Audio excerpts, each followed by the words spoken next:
magbukas ng plastic tank na radiator. So kung ang radiator ng kotse nyo ay ganito ang itsura ng lock, yan, ganyan, plastic. Normally yung mga modelo na sasakyan na kotse, ganito ang radiator nila, yung tangke, aluminum to, tapos plastic itong tangke. So ganito yung kanilang pagkakabit ng tangke, clip type lang mga boss. Yan, gamit lang kayo nito, long nose plier. Okay, iipit nyo lang na ganyan yan, oh.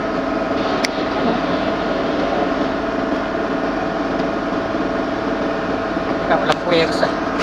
Aliwa kasi. Hindi ako sanay mga liwa. Yan, ganyan.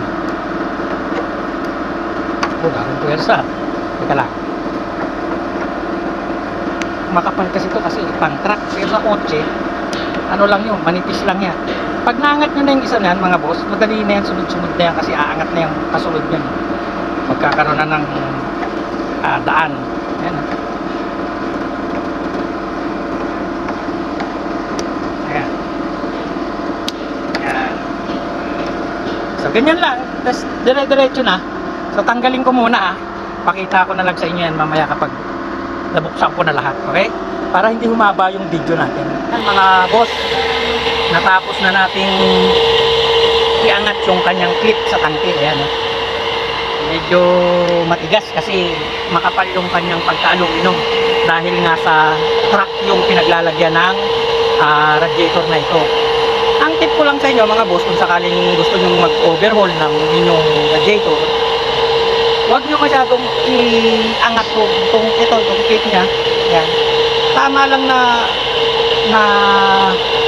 mapalabas to yung pinag-iipitan na tangke, ito yung labi na yan, tama lang na makadaan yan, kagaya ng ganyan, ayan, ayan, di ba, makakadaan na siya para, kasi bubunutin lang naman natin itong tangke, kasi yung iba binubuka talaga, bukang-buka, so nagkakaroon ng crack tong clip niya, nagkakaroon ng crack, okay, at halimbawa nakuha nyo na, natanggal nyo na itong tangke, in-overhaul nyo na yung radiator nyo, tapos nung ikinabit nyo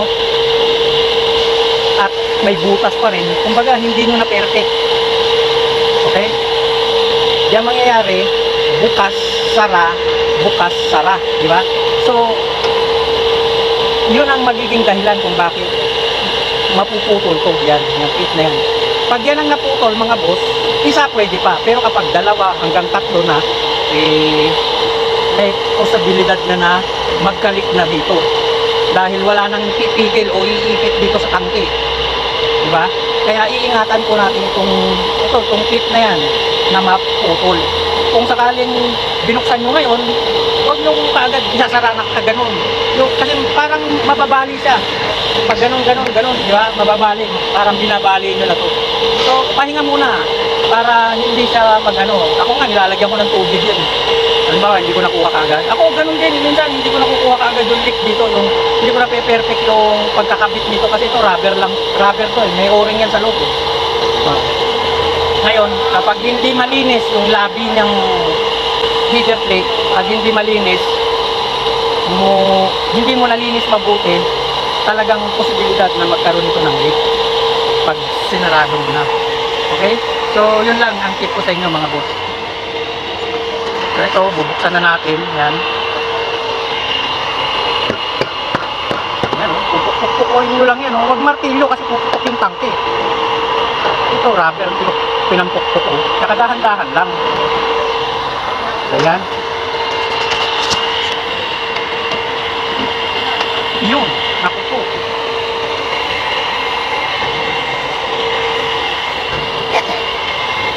Igay muna natin yan sa tubig.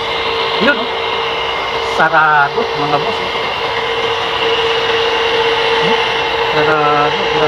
Sarado mo. Iba pala ang nito, tubo. Napakalilit ng butas. Dapat talaga kung ganun lalagay rito para hindi magbara yung butas. Ay, dumi dami. Grabe Mag-overheat talaga. Di ba? Okay. May mga silicone pa to, silicone to, excess to. Silicone to, yung mga paggawa ng mekaniko to. Oh, hinihigop ng water pump dito ang punta sa radiator. Ayan, silicone yan mga boss, ang dami nakatambak doon. Paano? Lulusot niya sana, hindi niya may lusot, hindi kasya. Kaya nasa itaas talaga yung dumi ng radiator. Kasi yun yung pipe na inlet pipe galing sa makina yun. Dito papasok, tapos bababa, palalamigin niya. So, andito yung dumi. Dito ibubuga yung tubig na galing sa makina. So, yan ito yung o-ring na sinasabi ko sa inyo, boss. So, kailangan malinis yung header plate, tsaka yung o-ring, malinis na bago nyo ilagay. Gamitan nyo na silicone pag ilalagay nyo. Yan. So, yan, para lapat na lapat siya. Kung sakaling mayroong konting hiwa, awang, konting awang, yung silicone na ang magbibigay doon, ang pupuno. Yun ang trabaho ng silicone. Kumbaga panambak. So ayan mga boss, nakita ko sa inyo yung dumi ng radiator pa to. Nilinisin ko muna at i-update ko na lang kayo kapag ikakabit ko na. Okay? So panoorin nyo hanggang sa matapos ang video kong ito. Nang sa ganun, magkaroon kayo ng idea kung paano linisin yung inyong radiator. At nang hindi na kayo gumastos, ito kasi yung sa mga kotse na radiator, 1-2 yan sa radiator shop kapag pinagawa nyo.